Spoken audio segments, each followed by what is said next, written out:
En communication, je m'intéresse particulièrement aux relations entre les personnes, aux dynamiques relationnelles et aux discours qui circulent dans ces relations, les discours étant ce que les gens disent, ce que les gens écrivent, mais qui sont une manière d'avoir accès à ce que les personnes croient ou pensent, à leurs valeurs.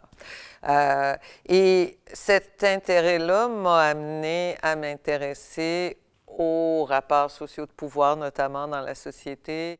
En santé, j'ai commencé à travailler en santé et environnement il y a de nombreuses années et ça m'a conduit, cet intérêt-là pour les rapports sociaux de pouvoir, aux inégalités sociales de santé, notamment les inégalités entre les hommes et les femmes qui se rencontrent dans plusieurs contextes. Ce ne sont pas les seuls, mais c'en est quelques-unes. Aujourd'hui, on parle un peu plus d'intersectionnalité pour justement mieux considérer que ces inégalités qu'on retrouve fréquemment entre les hommes et les femmes sont aussi construites autour d'autres dimensions qui sont importantes. Et dans cette perspective-là, j'ai eu la chance de travailler ou de collaborer à plusieurs projets j'avais regardé un peu récemment avec des personnes de 35 disciplines différentes dans autant de pays. Et donc, j'ai appris énormément aussi à travailler avec des personnes et toujours en lien le plus direct possible avec les personnes principales concernées, les professionnels des milieux de pratique, les personnes des communautés, et toujours avec l'idée que la santé, ce n'est pas uniquement se soigner quand on est malade, mais c'est d'avoir des conditions de vie qui nous permettent d'être en santé. Je parlerai peut-être aujourd'hui d'une opportunité que j'ai eue de travailler avec des collègues en Afrique de l'Ouest qui avaient un projet de recherche sur la santé environnementale, la pollution de l'air en particulier et son effet sur la santé des personnes. Mais c'était un projet qui avait un fort volet participatif avec plusieurs acteurs et actrices de la société, et notamment avec les femmes.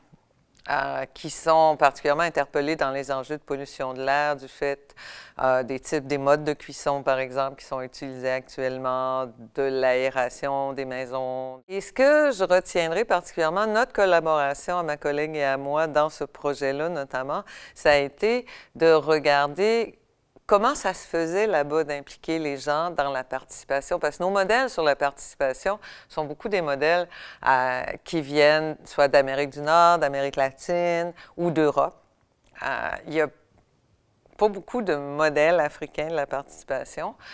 Donc, on a travaillé à regarder ce qui se passait, à documenter, à discuter avec les équipes de recherche pour voir.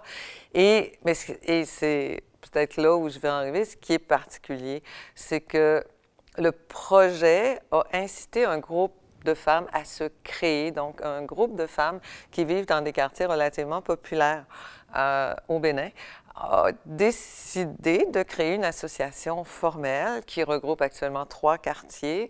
Et ce pourquoi j'en parle, c'est qu'on vient d'aller les rencontrer et leur projet, c'est de s'étendre. Elles continuent de faire énormément de sensibilisation, des activités de nettoyage.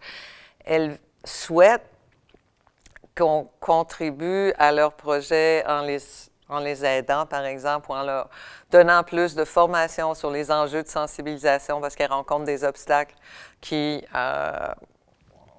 les empêchent d'avancer dans leurs propositions.